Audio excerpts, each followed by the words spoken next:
આવતીકાલથી ફરી વરસાદી સિસ્ટમ થશે સક્રિય. મધ્ય અને દક્ષિણ ગુજરાતમાં ભારેથી અતિભારે વરસાદની આગાહી.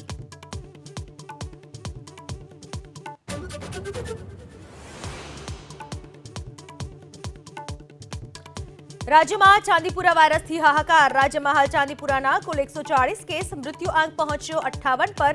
સાબરકાંઠામાં સૌથી વધુ શંકાસ્પદ કેસ.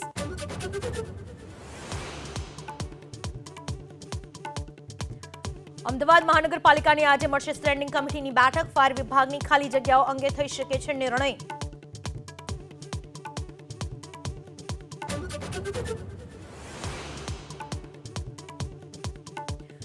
પૂર્વ ભારતીય ક્રિકેટર અંશુમાન ગાયકવાડનું 71 વર્ષની વયે નિધન.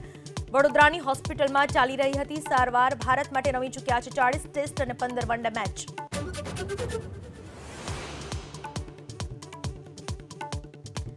સંસદના ચોમાસુ સત્રનો આજે 9મો દિવસ. જાતિ વિવાદને લઈને આજે પણ હંગામાની સંભાવના. વિપક્ષ અને સરકાર કરશે એકબીજા પર આરોપ પ્રત્યારોપ.